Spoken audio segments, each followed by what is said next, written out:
Ladies and gentlemen, the reason I made that unusual entrance is because my guest star tonight happens to be a very dear friend of mine from London, you see, and I wanted to put you all in the mood for the show.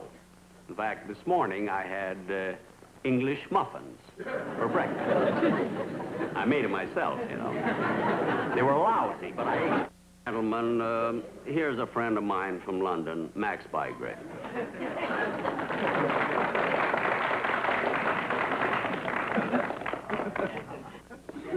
Could we do it the first way again?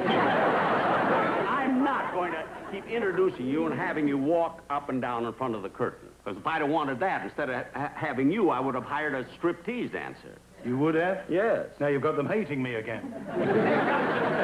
Well, you'll just have to get used to it. Like I did. By the way, Max, how was your trip coming over? Well, Jack, I hate to complain, but since you brought it up, that was some transportation you furnished me. Well, what was wrong with it? What was wrong with it? The boat had to wait 3 days in Brazil while they loaded the bananas.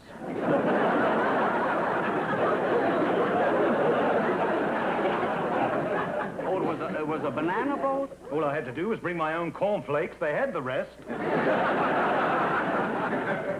Oh, well, no wonder I didn't have any trouble getting you a reservation. Believe me, Jack, you didn't need a reservation on that boat. You woke up the gangplank. If they can't peel you, they give you a room.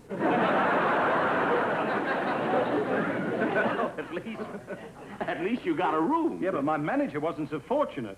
When he came aboard, he had yellow jaundice. He spent 3 hours hanging on a hook. Well, I guess we got about as much as we could out of that banana routine, would you? Yeah. In England, we wouldn't have even started it. Oh, yeah?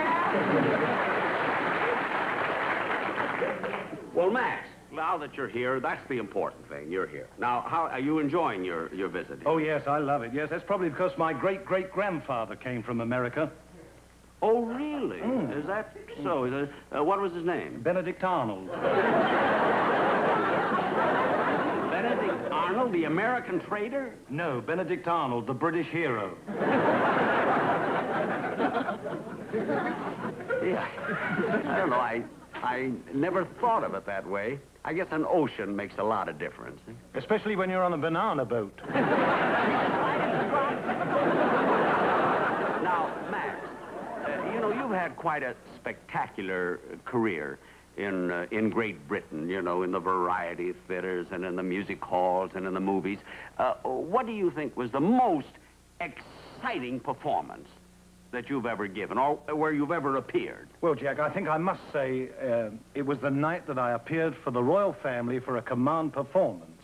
That was the evening they knighted Sir Laurence Olivier.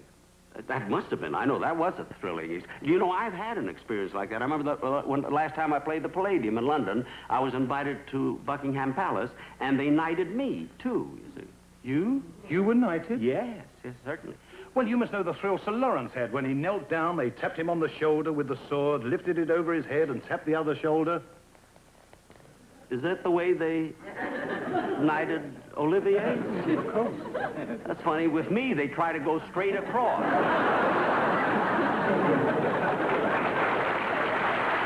like everything that happens to me. Well, you must have been doing the banana routine. Cut that out! Already with the banana routine. Banana. Now, listen, Max. Yes. I know the audience.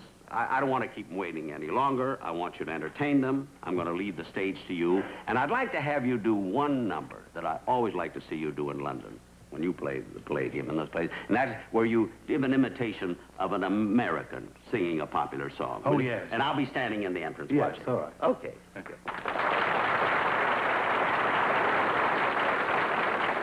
Well, ladies and gentlemen, the thing that Jack is talking about is the thing that's mystified me for years. It's the way the American popular singers snap their fingers when they sing. I was very curious about this, and I found out why they do it. It happens like this. They stand in the wings, waiting to come on. The master of ceremonies, he introduces them. Invariably, they're chewing gum. They're a little nervous, you see.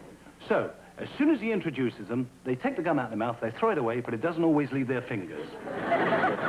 So they spend the whole chorus trying to get rid of it. Like, right, hit it. Is it true what they say about Dixie? Does the sun really shine all the time? Do sweet magnolias blossom round everybody's door? Do folks keep eating possums till they can't eat no more? Is it true what they say about Swanee? Is a dream by the stream so sublime? Do they laugh? Do they sing like they say in every song? If it's true, that's where I belong.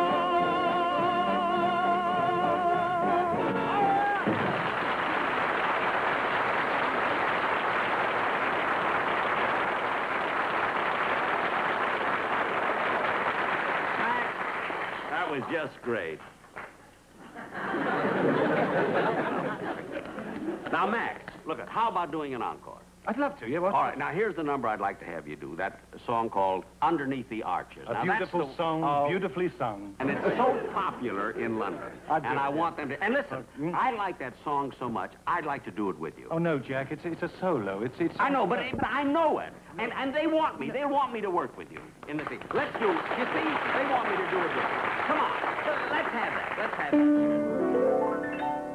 Underneath the arches, Underneath the arches, we dream our dreams away. we dream our dreams away. Underneath the arches, Underneath the arches, on cobblestones we lay. on cobblestone. Jack, What? I didn't know you couldn't sing. I tell you what, why not get a nice cup of tea? Tea? Yeah, one for me. Cup of tea, where would I get it? Boston?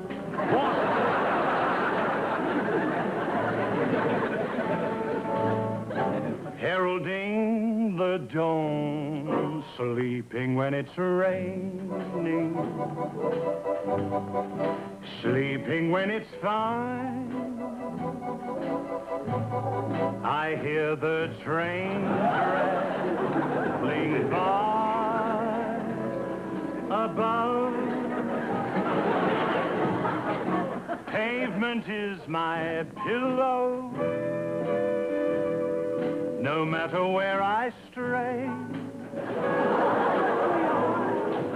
Underneath the arches, we dream our dreams away. Underneath the arches, we dream our dreams away. Underneath the arches, one on cobblestone. Every night you'll find me tired out and warm, happy when the day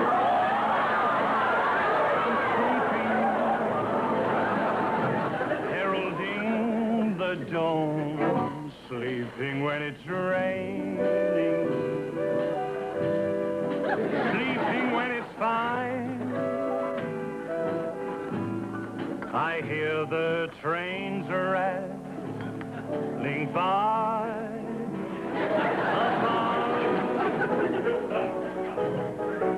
Pavement is my pillow, my pillow. No matter where I stray, No matter where I stray, underneath the arches, we dream our dreams away.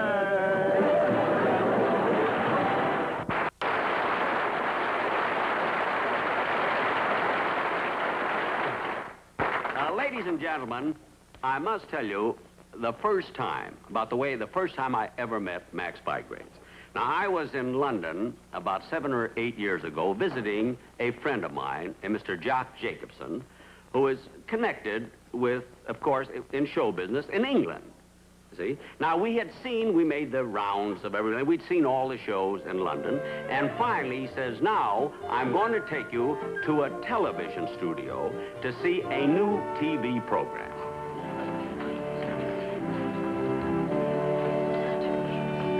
Thank you. Jack? Yes? I do hope I'm not making this into a busman's holiday for you. You know, I just happened to pick up these 2 seats, and I thought you might enjoy this television show.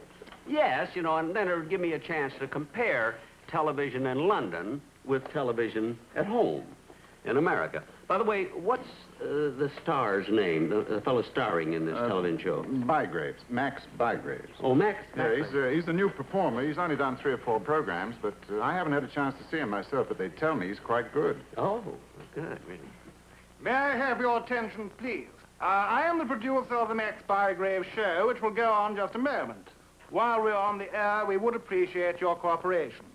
By that I mean that if, during the production, you should hear something which tickles your funny bone, would you please give us a bit of a hee-haw? Evidently, this Bygraves fellow is a comedian. Yes, and they say he's very funny. Oh. I beg your pardon. Yes, sir? I trust you won't think this rude of me. Are you quite comfortable? Yes. Yes, I am. Thank you. You know, you English are so nice. Really, here's a perfect stranger, and he's interested in my comfort, you know? Are you sure you're comfy? Yes. Yes, I am. Why do you ask? You're sitting on my hat.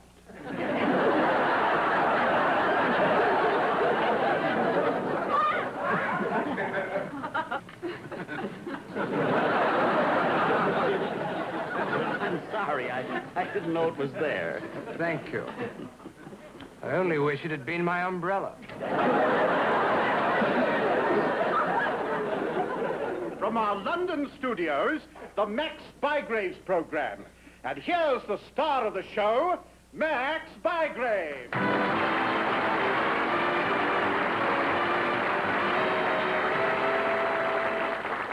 Thank you. Ladies and gentlemen, I've heard such a sad story, I must tell it to you. There's a woman on a bus with a little child. Not a pretty child, and a man sitting opposite, and he keeps watching this child. Suddenly, he can't contain himself anymore. He says to the woman, "Madam, that is the ugliest child I've ever seen."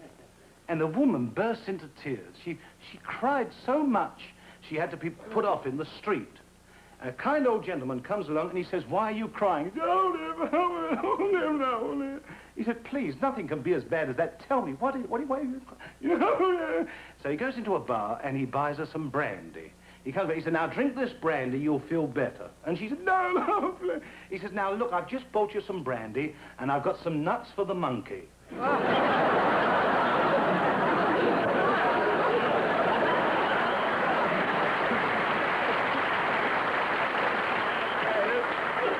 Fella Bygraves is very funny, isn't he? Yes, he is. And you know the way he stands and the way he works, it's a little bit like you do. Well, I didn't notice it at first, but now that you mention it, he does work a little bit my style, sort of. He's funny, though. He's very good. Ladies and gentlemen, if I look a little tired tonight, please forgive me. The fact is this. I had a little time to spare, so I took my shoes off and I walked to the studio. Now, taking my shoes off and walking bare feet to the studio may sound strange to you, but I figure it this way. Leather costs money, skin I can grow. Oh,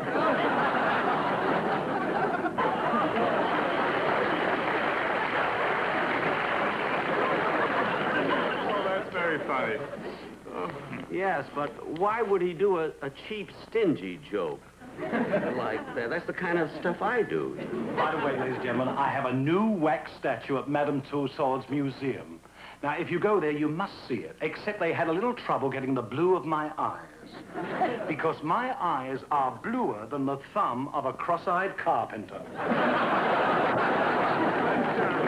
Do you do jokes like that? What? Do you do jokes like that? Do I do jokes like that? I do that very joke. He stole my joke. Oh, shut up. I must say, ladies and gentlemen, that having a statue in Madame Tussauds Wax Museum is quite an accomplishment for a fellow of my age. After all, I'm only 39. 39? He's doing all my stuff. I do that. being 39 on my own show. Sir, if I let you sit on my hat again, will you shut up? But he's doing Jack, this. please be quiet. Maybe it's just a coincidence. Maybe. Well, ladies and gentlemen, so much for my monologue. Now I'd like to bring on my announcer, and here he is, Mr. Don Wilton.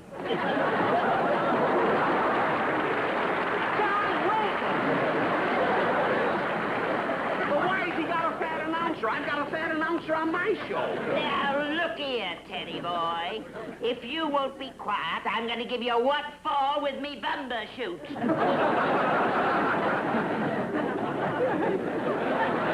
Hey, Don, why are you looking so happy today? Well, I'll tell you why I'm so happy. I weighed myself this morning, and I lost 10 pounds. Can't you tell? Don, you losing 10 pounds is like taking a teaspoon of sand from the Sahara Desert. Now, wait a minute, Max. You've got some nerve. Every time I come out on this stage, you make some joke about my size. If you think for the pittance you pay me that I have to take this sort of nonsense, you've got another guest coming. You're an ungrateful, egotistical old frump. Well...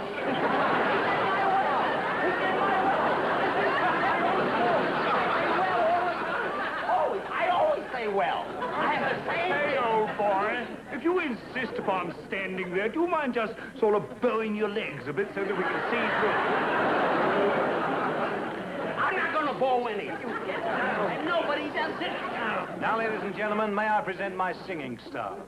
Even though he always drives me nuts, here he is, Mr. Dennis Knight.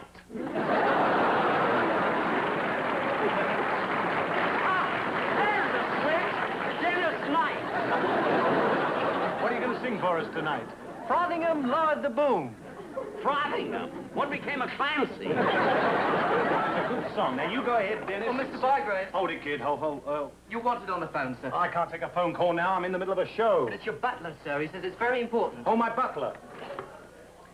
Hello? Hello, boss. This is Manchester. Yes, that's one of our larger cities. It's about 12... I know where it is. Manchester, what do you want? Well, Governor, I thought I'd give you a jingle and see what you want for dinner. Oh, for dinner. What's in the fridge? The usual white enamel and ice cube. Wait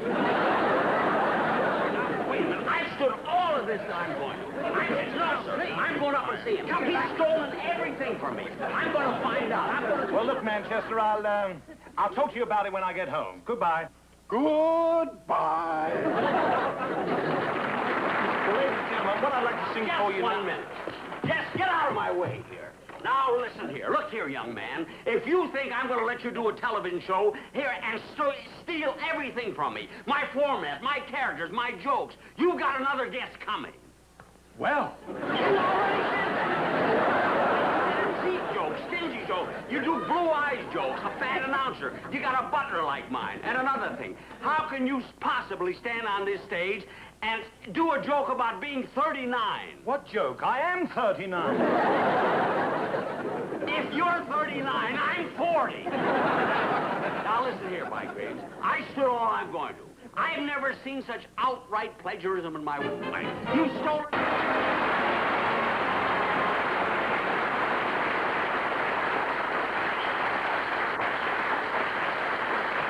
Thank you very, very much, ladies and gentlemen, and I hope you all enjoyed the show. But that's a true story I told you about the first time that I met Max Bygraves. Now, wait a minute, Jack. Now, wait a minute. You didn't tell the audience why I did it. What do you mean? Well, you know, when you came to London, the whole thing was a frame-up. Ladies and gentlemen, I was a new performer working on a low budget. Now, how else could I get America's greatest comedian to come on the stage with me?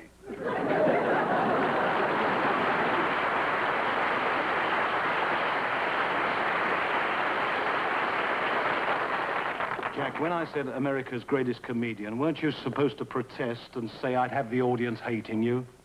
Well, yes, but it would sound so insincere coming from me. Well,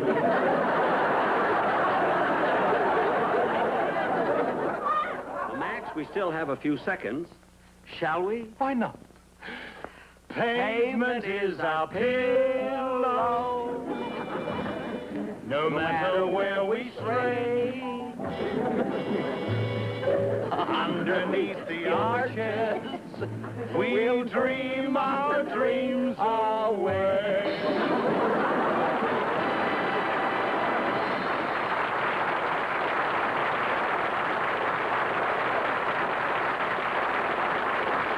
Good night, folks. I'll be seeing you soon.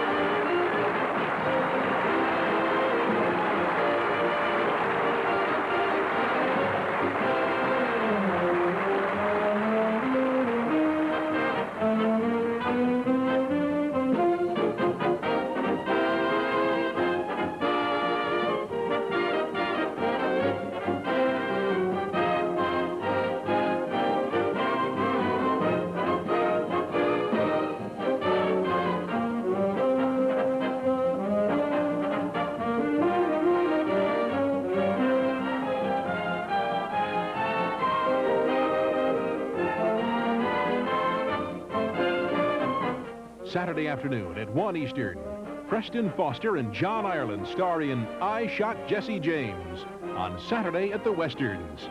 Then at 3, Lash LaRue and Fuzzy St. John star in Thundering Trail on the Saturday Western Classics. Now stay tuned for I Married Joan, next here on CBN Cable.